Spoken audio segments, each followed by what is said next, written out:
रजनी को बचपन से ही पेंटिंग का बहुत शौक था। वो हमेशा से ही पेंटर बनना चाहती थी, पर उसके माँ और पिताजी ने उसको कभी भी इस चीज के लिए सपोर्ट नहीं किया और उसकी शादी नीरव से हो गई। नीरव रजनी को बहुत प्यार करता था, पर रजनी हमेशा चुपचाप ही रहती। वो इस शादी से खुश नहीं थी। वो ये शादी नहीं करना चाहती थी। उसे तो हमेशा से पेंटर जो बनना था। अपने इस सपने को वो नहीं पूरा कर पाई, इसलिए वो हमेशा उदास रहती थी। रजनी, बहुत ही बढ़िया फिल्म लगी है, कल देखने चले? नहीं जी, कल मुझे बहुत काम है, मैं नहीं जा पाऊंगी। अच्छा तो कोई बात नहीं, संडे को चलते हैं। देखिए, मुझे फिल्म देखना पसंद नहीं है। आपको जाना है तो चले जाइए। नीरव को मना करके रजनी वहां से चली जाती है और अपने बैग को खोलकर उसमें बंद पड़े ब्रश और कलर्स को देखकर रोने लगती है।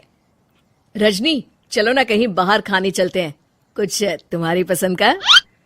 जी, मुझे नहीं जाना, मेरी तबीयत ठीक नहीं है। रजनी वहां से चली जाती है। नीरव को समझ नहीं आता कि रजनी उससे इतना दूर क्यों रहती है। वो जब भी उसके साथ वक्त बिताना चाहता है, रजनी कोई ना कोई बहाना बना देती है। एक दिन घर पर कोई नहीं था। रजनी घर का सारा काम जल्दी से खत्म कर लेती है। घर पर अकेले होने के कारण वो सोचती है कि वो आज पेंटिंग करेगी। वो अपने कमरे में जाकर पेंट ब्रशेस और कलर्स निकालकर जैसे ही कलर मिक्स कर रही होती है कि दरवाजे पर बेल बज जाती है। अब कौन आ गया इस वक्त? इतनी मुश्किल से तो मुझे पेंट करने का मौका मिला है।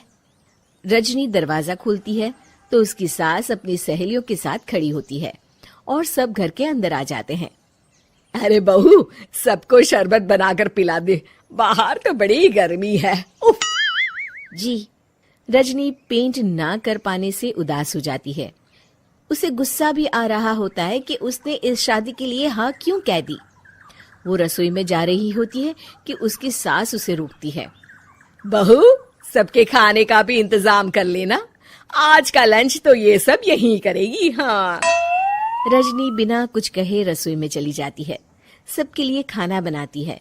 सब खाना खाते हैं और रजनी घड़ी देखती है कि ये सब कब जाएंगे ताकि वो अपनी पेंटिंग कर सके।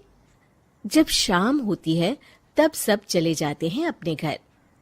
अरे बहू, सब तेरे खाने की तो बहुत तारीफ कर रहे थे, सबको बहुत अच्छा लगा खाना। आपको मुझे सुबह बताना चाहिए था ना कि आपकी सहेलियां आ रही हैं।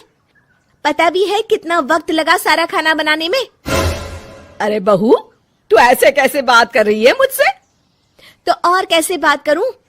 मैं इस घर की कोई नौकरानी नहीं हूं कि इतना काम करूंगी। रजनी अपने कमरे में जाकर दरवाजा बंद कर लेती है।